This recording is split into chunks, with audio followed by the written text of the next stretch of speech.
देख रहे हैं मेरे साथ न्यूज़ इंडिया टुडे। आइए देखते हैं यूपी की कुछ खास खबरें। स्टैंड, बस स्टैंड और जो वहाँ पर लोगों ने तमाम प्रकार के अवैध पार्किंग स्थल बना दिए गए हैं, यह भी है। और शहरी क्षेत्रों में या नगरीय क्षेत्रों में या सड़क के किनारे जो बस्तियां हैं, वहाँ पर अतिक्रमण भी इसका कारण है। इसलिए संयुक्त रूप से इस पूरे कार्यक्रम को केवल परिवहन विभाग का कार्यक्रम नहीं है, हमने इसलिए गृह विभाग को इसकी ओवरऑल मॉनिटरिंग करने की जिम्मेदारी दी है। गृह विभाग पीए सिस्टम के साथ साथ ट्रैफिक पुलिस को भी ठीक करेगा। ट्रैफिक पुलिस के साथ ही हमारे यहाँ अगर कोई अवैध रूप से वाहन सड़क के किनारे खड़ा कर रहा है किया है तो वहाँ पे क्रेन जाकर के उस वाहन को सीज करने और उसके खिलाफ कार्रवाई करने के लिए भी हम लोग सेकंड उसमें कार्रवाई आगे बढ़ाएंगे। परिवहन विभाग की जिम्मेदारी इसमें बहुत महत्वपूर्ण हो जाती है। आपने भी गाजियाबाद की दुखद घटना देखी होगी जिसमें स्कूली बस से एक बच्चे का सिर बाहर होने के बाद 11 वर्ष के उस बच्चे की दुखद मृत्यु होती है। दुखद मृत्यु के बाद जब बस का फिटनेस के कागज मांगेगा तो उसकी फिटनेस ही नहीं थी। ये परिवहन विभाग की पहले प्राथमिक जिम्मेदारी थी कि हर एक बसेज का स्कूल कॉलेजेस खुलने के पहले हम सुनिश्चित करें कि उनके पास अपने वाहनों की फिटनेस सुनिश्चित हो। लापरवाही हुई, उसमें जवाबदेही भी तय की गई। परिवहन विभाग को इस बात को सुनिश्चित करना होगा कि सभी प्रकार के बसेज का, ये स्कूली बसेज हों, प्राइवेट में कॉन्ट्रैक्ट कैरिज में चलने वाली बसेज हों, या फिर परिवहन विभाग के साथ जनपद के अंदर इल्लीगल माइनिंग को रोकना और इल्लीगल माइनिंग के साथ साथ ओवरलोडिंग को भी उसके साथ रोकना है। जिलाधिकारी, पुलिस अधीक्षक माइनिंग विभाग के साथ मिलकर के इसको सुनिश्चित करेंगे हर जनपद में कि इल्लीगल माइनिंग भी नहीं होनी है और ओवरलोडिंग भी रोकना है। पहले अवेयरनेस के कार्यक्रम करें और वहां पे उसके पहले जहां से शुरू हो रहा वहीं से आप इस कार्यक्रम को शुरू कर देंगे। सड़कें अपने आप साफ सुथरी दिखाई देंगी। इसके अलावा स्वास्थ्य विभाग की भी इसमें बड़ी भूमिका होनी है। स्वास्थ्य विभाग एम्बुलेंस की सेवा, जैसे एक्सप्रेस हाईवे पर यमुना एक्सप्रेस वे है, Agra Lucknow expressway, Purvanchal expressway, इन सभी पर स्वास्थ्य विभाग इसके साथ सुनिश्चित करें जिससे रिस्पांस टाइम को कम करना। गोल्डन आवर के अंदर ही व्यक्ति को अगर दुर्भाग्य से कहीं कोई एक्सीडेंट हो गया है, उसे हम ट्रॉमा सेंटर या किसी उच्च हायर सेंटर में पहुंचा करके उसके जीवन को बचाने की कार्रवाई वहां पे सुनिश्चित कर सकें। ट्रेन्ड मैन पावर, हेल्थ विभाग को मैंने कहा था, इन सभी NHAI भी इसके साथ जुड़े। कैसे इस कार्यक्रम को हम आगे बढ़ा सकते हैं, इन चीजों को सुनिश्चित करें।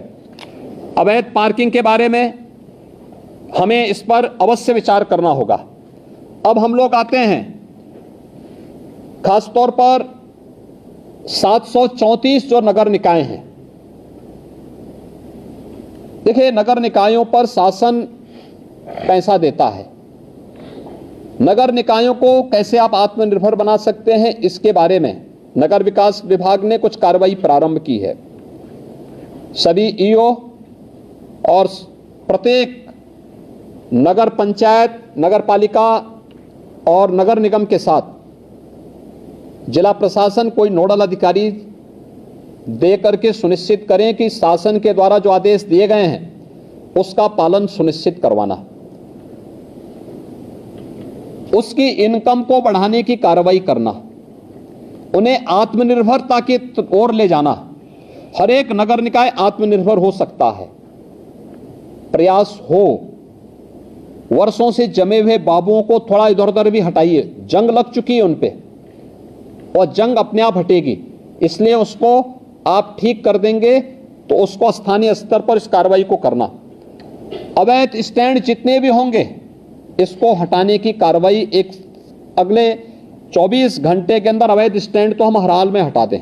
कहीं भी अवैध स्टैंड नहीं चलने चाहिए, कहीं भी, हाईवे पर, एक्सप्रेसवे पर, स्टेट हाईवे पर, नगर निकाय के अंदर कहीं भी नहीं चलने चाहिए। किसी जिला मार्ग पर कहीं भी ना चले, इस बात को हम सुनिश्चित करें। और जहां चलने हैं उसके लिए स्पेस उपलब्ध कराइए। आपके द्वारा उसको नोटिफाई किया जाए, बाकायदा उसको ऑप्शन निकाले जाएं और फिर वहां पे अच्छे लोगों को, माफिया प्रवृत्ति के किसी भी व्यक्ति को किसी भी ठेका पट्टे के साथ मत जुड़ने दीजिए। एक भी माफिया जुड़ेगा उसका पूरा गैंग फिर वहां पर अनैतिक और अवैध गतिविधियों का अड्डा बना देगा। हर एक माफिया की कमर तोड़ डालिए। कोई भी अवैध और अनैतिक गतिविधि उसको मत संचालित करने दीजिए। उसकी आर्थिक स्थिति अगर मजबूत होगी तो आपका जीना हराम कर देगा। उसकी आर्थिक गतिविधि को पूरी तरह ब्लॉक कर देना। और ये जितने भी अवैध स्टैंड चल रहे हैं, डग्गा मार बसें चल रही हैं, ओवर लोडिंग के कार्य चला, इसमें माफिया ग्रुप अभी भी हावी है। इसको रोकना, हर एक हाल में रोकना। मंत्री समूह जून प्रथम सप्ताह में हर जनपद में जाएगा। फिर से मैं भी हर जनपद में जाऊंगा। मेरे पास भी अनेक हर जनपद की रिपोर्ट प्रतिदिन आती है। उस समय मेरे पास किसी भी जनपद से कोई नकारात्मक रिपोर्ट नहीं दिखनी चाहिए और इस बात को सुनिश्चित करना है। दूसरा, नगरीय क्षेत्रों में निराश्रित गोवंश या आवारा कुत्तों को संरक्षित करके सड़क से बाहर करना, यह नगर निकाय की प्राथमिक जिम्मेदारियों में आती है। नगर निकायों ने अपनी जिम्मेदारी नहीं समझी है और इसको समझना होगा। सड़कों पर गोवंश न रहे, इसके लिए कान्हा ओपन की व्यवस्था करना हो, पीपीपी मोड पर कोई कार्यक्रम चलाना हो। जितने भी आवारा कुत्ते हैं, सड़कों पर घूमते हैं, अन्य उसके बारे में व्यवस्था देना। हम ये भी सुनिश्चित करें कि तमाम लोग घर में भी अपना पालतू कुत्ता रखते हैं। हम सुनिश्चित करें कि वे सफाई साफ ठीक करना, समय पे स्ट्रीट लाइट जुड़े, ऑटो मोड पर रहे, सुबह होते ही अपने आप बंद हो, एक ऑटो मोड पर उसको चलाएं और साफ सफाई की व्यवस्था सुनिश्चित करना। नगरीय क्षेत्रों में यह साफ सफाई दिखनी चाहिए। पॉलीथीन फ्री होना चाहिए, कोई पॉलीथीन का उपयोग न हो। आधी समस्या मुझे याद है, जब प्लास्टिक लोग उपयोग करते थे, किसी भी नगर में हम सफाई कितनी भी कर लें, हवा का एक झोंका आता था, उतना ही कचरा फिर से दिखाई देने लगता था। प्लास्टिक फ्री होने के बाद सड़कें अब साफ सफाई दिखने लग गई हैं। लेकिन जहां पे प्लास्टिक को अभी भी बैन नहीं किया गया है, वहीं पर यह समस्या आती है। कचरे की समस्या वहीं आती है, गंदगी की समस्या